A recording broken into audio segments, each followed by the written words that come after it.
Hola Venezuela, hola América Latina. Estamos aquí en Caracas, la ciudad del rugido, la ciudad de grandes héroes, cuna del Libertador, Simón Bolívar. Y vamos a darle continuidad a lo que iniciamos allá en el Paseo Los Próceres, de que si Venezuela ganaba el referéndum, se iría al reclamo de las tierras del Esequibo, que según el Acuerdo de Ginebra de 1966, Venezuela tiene todo el derecho de reclamar esas tierras del Esequibo. El Acuerdo de Ginebra es un tratado internacional firmado el 17 de febrero de 1966 entre Venezuela y el Reino Unido, con la participación de la entonces colonia británica de Guyana, que establece los mecanismos para resolver la controversia territorial sobre el Esequibo, una región rica en recursos naturales y minerales que abarca 2/3 del territorio guyanés. El Acuerdo de Ginebra reconoce que existe una controversia entre Venezuela y el Reino Unido sobre la validez del laudo arbitral de París de 1899, que le otorgó el Esequibo a los británicos, y que Venezuela denunció como fraudulento y nulo. El Acuerdo de Ginebra busca una solución pacífica y satisfactoria para ambas partes, mediante la negociación directa o la intervención de un buen oficiante designado por el Secretario General de las Naciones Unidas.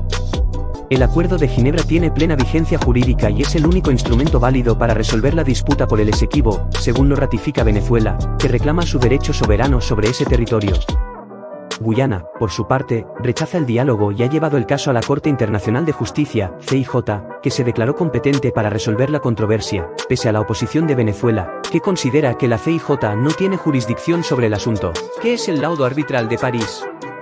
El laudo arbitral de París fue una decisión emitida por un tribunal arbitral reunido en París, creado 2 años antes según lo establecido en el Tratado Arbitral de Washington DC. El dictamen fue favorable a Reino Unido al adjudicarle el territorio denominado por Venezuela como Guayana Esequiba de 159.500 km², al oeste del río Esequibo. Venezuela denunció que el laudo fue una componenda política y fraudulenta, y que violaba los principios del derecho internacional. Por eso, Venezuela nunca ha aceptado el laudo y ha reclamado el Esequibo como parte de su soberanía. El laudo se firmó el 3 de octubre de 1899 y desde entonces ha sido motivo de controversia entre Venezuela y Guyana, que heredó el territorio del Reino Unido al independizarse en 1966. ¿Cuál es el papel de las empresas petroleras en esta controversia? Las empresas petroleras tienen un papel importante en esta controversia, ya que son las que han descubierto y explotado los recursos energéticos que se encuentran en el Esequibo y sus aguas adyacentes. Estas empresas, principalmente de Estados Unidos y China, han firmado contratos con Guyana para operar en el bloque Stabroek, que está parcialmente dentro de la zona en reclamación por Venezuela. Estos contratos violan el Acuerdo de Ginebra de 1966, que establece que ninguna de las partes puede realizar actividades que afecten la integridad del territorio en disputa. Las empresas petroleras también tienen intereses económicos y geopolíticos en esta región, ya que se estima que hay más de 9.000 millones de barriles de petróleo y gas natural bajo el lecho marino. Estos recursos podrían convertir a Guyana en uno de los mayores exportadores de petróleo del mundo y cambiar el equilibrio de poder en la región. Además, las empresas petroleras podrían beneficiarse de las ventajas fiscales y regulatorias que ofrece Guyana, que es un país con una débil institucionalidad y una alta corrupción. Por estas razones, las empresas petroleras son un actor clave en esta controversia, que podría escalar a un conflicto armado si no se resuelve pacíficamente. Las empresas petroleras podrían influir en las decisiones políticas y diplomáticas de Guyana y Venezuela, así como de otros países involucrados o interesados en el tema, como Estados Unidos, China, Rusia, Brasil y el Reino Unido. En este momento se ganó el referéndum y ya el gobierno de Venezuela está en marcha en el reclamo de ese territorio.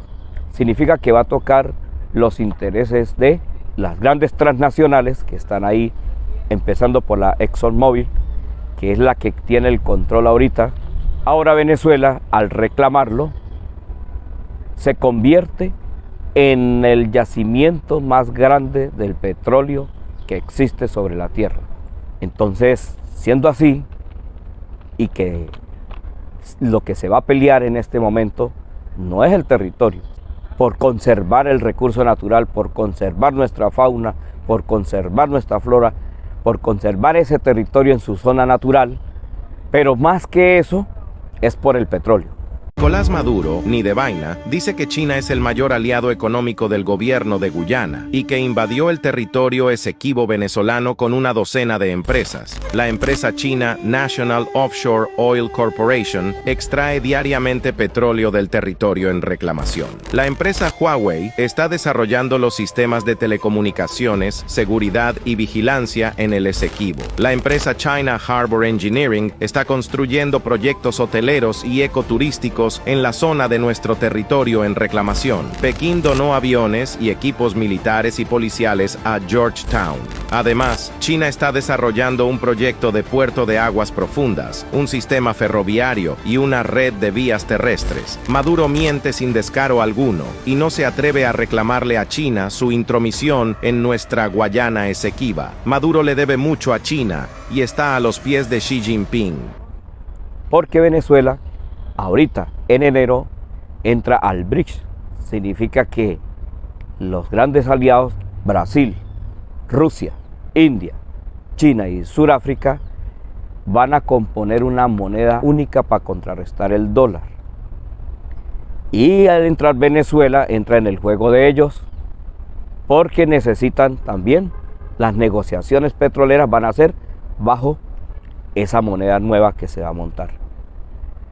Eso va a retar a los grandes intereses de los Estados Unidos, pero también dentro, no solamente de Estados Unidos, sino de Europa. Entonces, como tiene dos grandes monstruos ahí, Rusia y China, entonces entra en una contienda grande porque al tocar los intereses que ya están establecidos allá, porque es la corona británica la que controla la parte del Esequibo, porque esto nos dice claramente en esta psicografía de Parravicini. Dice: Caribe, los amarillos, rusos, nuevas fuerzas, corona cae, concilio, nuevas normas. O sea que ya el Caribe va a ser tomado. Los amarillos, que son los chinos, los rusos, que son los que tienen el poder más grande económico dentro del BRICS, nuevas fuerzas, que va a ser la nueva moneda que ellos van a implantar para tener el control petrolero, o sea, el control de las negociaciones petroleras y de otros minerales a nivel mundial. Corona cae. Al tomar todos los intereses, ya Venezuela entrar y tomar otra vez el territorio, le quita poder a la corona de Inglaterra ya. O sea que esa corona ya de Inglaterra cae ahí. Y comienza el problema grande económico de la guerra entre ellos, entre estas potencias. Se van a unos concilios, lo que significa que Maduro tiene que conciliar. Conciliar porque en este momento está tomando las tierras a la fuerza, llamando a sacar el petróleo, ya quiere mandar a hacer viviendas, tomando las tierras a la fuerza, y eso se llama incitación a una guerra. Y nuevas normas van a traer. El Caimán dará dentelladas y hará destrozos. De acuerdo a esto y las investigaciones que he hecho, allá en la isla Caimán es donde está todo el control de la base de la economía que sustenta a Inglaterra y a los Estados Unidos, de los intereses que tienen ahí a través de la ExxonMobil. Eso es lo que tienen ahí en la isla Caimán. O sea que sí, va a tocar los intereses, entonces ese Caimán va a dar dentelladas. Y es donde van a hacer destrozos, porque desde ese puntico ya Estados Unidos está creando la base de la OTAN ahí en el Esequibo. Los cascos azules ya están llegando para formar una base militar, y eso significa guerra. Los rojos se asustarán y pues temerán ser víctimas de la maniobra, que son los rusos, y caerán los satélites ante los amarillos. O sea que esta guerra es una guerra económica de los grandes poderes de Estados Unidos, Inglaterra, Rusia y China. Se van a disputar el territorio de América Latina como si fuera el patio trasero de ellos.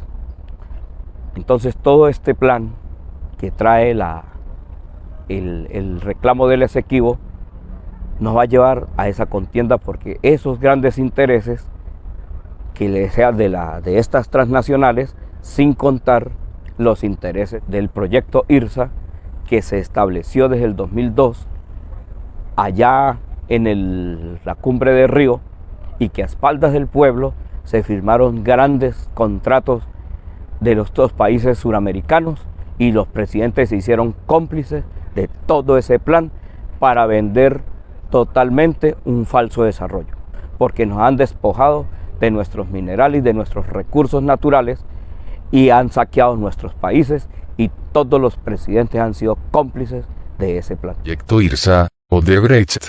IRSA. Iniciativa para la integración de la infraestructura regional sudamericana. Es un conjunto de más de 500 proyectos organizados en 10 ejes de integración y desarrollo. El falso desarrollo protagonizado por el Imperio Judío en Sudamérica. El IRSA es uno de los proyectos capitalistas más ambiciosos del planeta, el cual se inserta específicamente en la zona que se conoce como América del Sur. Constituye una complementación entre el empresariado local y transnacional, así como una reconfiguración capitalista del territorio para hacer más expedita la circulación masiva de mercancías, que necesita la economía mundial global. Las implicaciones del IRSA van desde un deterioro más acelerado de los recursos y territorios suramericanos, hasta el total despojo de cualquier comunidad que viva en un lugar de valor para este megaproyecto capitalista. Con esto se reafirma el carácter histórico de esta zona del planeta dentro del entramado capitalista, es decir, su condición periférica de espacio de extracción de recursos con bajo nivel de procesamiento, y altamente contaminantes para que el corazón capitalista siga funcionando. El IRSA constituye uno de los ejes guías y estratégicos de lo que burgueses y autoridades llaman comúnmente progreso. Es sin duda la continuación de la eterna promesa de desarrollo para esta región del planeta, pero cabe preguntarse: ¿desarrollo para quién? En realidad, y bajo esa piel de desarrollo, se esconden los grandes grupos de poder económico representados por Paul Wolfowitz, expresidente del Banco Mundial, Donald Rumsfeld, exsecretario de Defensa de Estados Unidos, David Rockefeller, exresponsable del Chase Manhattan Bank, Henry Kissinger, exsecretario de Estado de los Estados Unidos, Alan Greenspan, exgobernador del Banco de la Reserva Federal de Estados Unidos, Rodrigo Rato, exdirector gerente del Fondo Monetario Internacional, Jacques Chirac, expresidente de Francia, el multimillonario húngaro George Soros, o la reina Sofía de España o los Rothschild, una dinastía europea de origen judeo-alemán, algunos de cuyos integrantes fundaron bancos e instituciones financieras a finales del siglo XVIII, y que acabó convirtiéndose, a partir del siglo XIX, en uno de los más influyentes linajes de banqueros y financieros de Europa. Bill Gates, quienes son los gestores de este plan sistemático mundial, el famoso Nuevo Orden Mundial de extractivismo y apropiación de bienes comunes, el agua y los territorios, para seguir la saga acumulativa, especuladora y elitista que solo busca el bienestar de esa minoría 1% del mundo. El IRSA también tiene intereses en el Esequibo, porque todos los minerales y todos los recursos naturales también han sido saqueados ahí, porque como no había nadie quien lo reclame, por la complicidad de los gobiernos, entonces se denominó como una tierra de nadie. Entonces el gobierno de Venezuela ahora sí iba a entrar al reclamo de las tierras del Esequibo. Esto entonces nos lleva a nosotros a tomar una gran conciencia.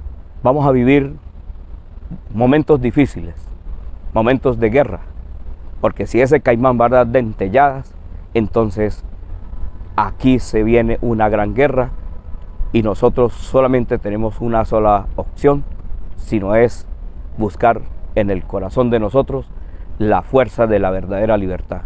No podemos ir a defender a nadie. Deje que los políticos se peleen ellos, deje que las grandes potencias se peleen ellos. Nosotros sí tenemos que resguardar nuestra vida. Eso sí tenemos que hacerlo. Resguardar nuestra vida, resguardar la vida de este planeta, porque es nuestro hogar. Esto que está sucediendo ahorita, el reclamo del Esequibo, y unir definitivamente todo ese territorio para Venezuela, se convierte en el cebo para esas ratas. Se le puso ese cebo para comprobar frente a los hombres de esta tierra, frente a esta humanidad y frente a las leyes eternas, de que estas potencias y que estos perversos, miserables, reptiles de la rebelión no piensan solamente sino en destruir este planeta. Jamás han pensado en la vida, jamás han pensado en que un planeta resurja de estas fuerzas naturales y de vida que ella contiene, sino esto va a comprobar de que ellos son los destructores de este planeta, sin contar de que allá en Argentina, ahora que montan al nuevo presidente y que está haciendo negociaciones con los judíos y que ya fue bendecido incluso por los judíos, significa que el cebo de Argentina es la Patagonia, que se la va a entregar a los judíos como ya está establecido desde hace tiempo a través del Plan Andinia. Esos son los cebos que están ahorita y que va a generar una gran guerra para América del Sur y para la América Latina. Javier Milei, el presidente electo de Argentina, recibió la bendición de un reconocido rabino, David Pinto Shlita, durante la ceremonia religiosa judía de Havdalah en Buenos Aires. El futuro inquilino de la Casa Rosada estudia de manera exhaustiva la Torá, libro de la ley de los judíos, y dice que solo le falta el pacto de sangre para su conversión final al judaísmo, asegurando que internacionalmente se lo reconoce como amigo de Israel. Solamente nos queda a nosotros una esperanza, nuestra fuerza interior por la cual estamos y vivimos aquí en este planeta y que tenemos que hacerlo permanecer.